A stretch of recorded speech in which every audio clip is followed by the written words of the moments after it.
कचरे के ढेर में पड़ी बच्ची को घर उठा लाए थे मिथुन चक्रवर्ती। दिया अपना नाम और करोड़ों खर्च करके पढ़ने के लिए विदेश भेज दिया।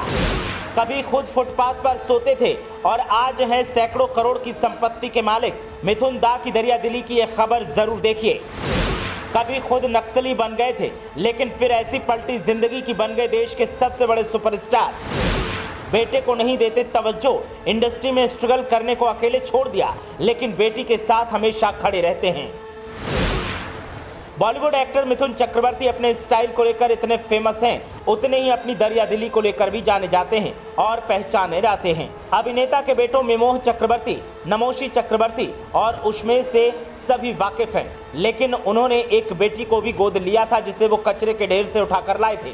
आज उनकी यही बेटी विदेश में पढ़ाई कर रही है और उसकी तस्वीरें सोशल मीडिया पर धूम मचा रही हैं। लेकिन क्या आप उनकी गोद ली बेटी दिशानी के बारे में जानते हैं? दिशानी इन दिनों विदेश में रहकर पढ़ाई कर रही है। आइए पहले आपको इस गोद ली हुई बेटी की तस्वीरें और उसकी कहानी बताते हैं और फिर बताएंगे कि कैसे खुद मिथुन कभी फुटपाथ पर सोया करते थे। बात 22 साल पुरानी है, जब बॉलीवुड के डिस्को डांसर एक बंगाली न्यूज़पेपर पढ़ रहे थे। अखबार में उन्होंने कूड़े के ढेर में मिली एक बच्ची की खबर पढ़ी। खबर को पढ़ते ही मिथुन चक्रवर्ती का दिल दहल गया और उन्होंने फौरन फैसला कर लिया कि वो कूड़े के ढेर में मिली इस बच्ची को अपनाएंगे। इसके बाद अभिनेता ने न सिर्फ बच्ची को अपनाया, उसे अपना नाम दिया और अच्छी परवरिश और पढ़ाई भी करवाई। उनकी यही गोद ली हुई बेटी दिशानी आज विदेश में पढ़ाई कर रही है और लग्जरी लाइफ जी रही है। मिथुन चक्रवर्ती के तीनों बेटे भी दिशानी को बेहद प्यार करते हैं। अक्सर मिमोह, नमोशी और अपनी बहन के साथ प्यार भरी फैमिली फोटोज शेयर करते रहते हैं। मिथुन पिछले दिनों 73 साल की उम्र को पार कर चुके हैं, लेकिन उनकी जिंदादिली अभी भी कायम है। 16 जून 1950 को कोलकाता में जन्मे मिथुन चक्रवर्ती का असली नाम गौरांग था। बॉलीवुड में लंबी पारी खेलने वाले कलाकारों में शामिल मिथुन आज भी रुपहले पर्दे पर सक्रिय हैं।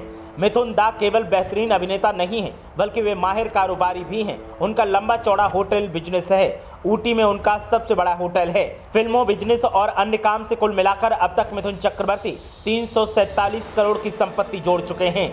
लेकिन आज करोड़ों में खेलने वाले मिथुन चक्रवर्ती ने घोर गरीबी भी देखी है। उनके संघर्ष के दिनों में उन्हें मुंबई के फुटपाथों पर कई रातें भूखे पेट सोना पड़ा।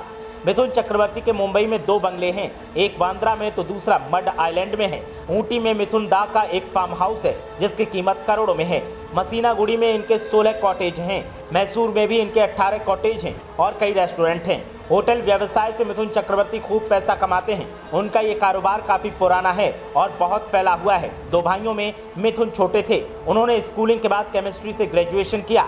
इसके बाद में नक्सलवाद से प्रभावित होकर एक नक्सली ग्रुप में शामिल हो गए, लेकिन भाई की मौत के बाद उन्होंने वो रास्ता छोड़ दिया और फिर उन्होंने पुणे के फिल्म एंड टेलीविजन इंस्टीट्यूट से अभिनय का प्रशिक्षण भी लिया और फिल्मों में काम करने के लिए मुंबई का रुख किया। काफ़ी संघर्ष के बाद मृगया फिल्म से उन्हें बड़ा ब्रेक मिला। इस फिल्म के लिए उन्हें बेस्ट एक्टर का अवार्ड मिला था। कुछ सालों पहले मिथुन चक्रवर्ती के बेटे मिमोह ने बॉलीवुड में कदम रखा है, लेकिन पापा की तरह वो मुकाम हासिल नहीं कर पा रहे हैं। एक इंटरव्यू में मिमोह ने बताया कि कैसे बुरे वक्त में इंडस्ट्री के 2 लोग उनके साथ थे जिसे वो कभी नहीं भूल सकते। उन्होंने बताया, जब उनकी मदद कोई नहीं कर रहा था तो सलमान खान और करण जौहर ने उनकी मदद की थी। सलमान भाई से जब भी मैं मिलने के लिए मैसेज करता था, वो कहते थे आजा। मैं उनके पास जाता था और चिल करता था। वो मेरे साथ बैठते थे और मुझे सलाह देते थे। मैं ज़्यादा कुछ नहीं कहना चाहता हूँ, लेकिन उन्होंने मेरे लिए बहुत कुछ किया है। मिमोह ने साल 2008 में फिल्म जिम्मी से बॉलीवुड डेब्यू किया था, लेकिन फिल्म बॉक्स ऑफिस पर फ्लॉप साबित हुई थी। मिमोह ने डेब्यू के बाद कई प्रोजेक्ट साइन किए थे, लेकिन वो कैंसिल हो गए।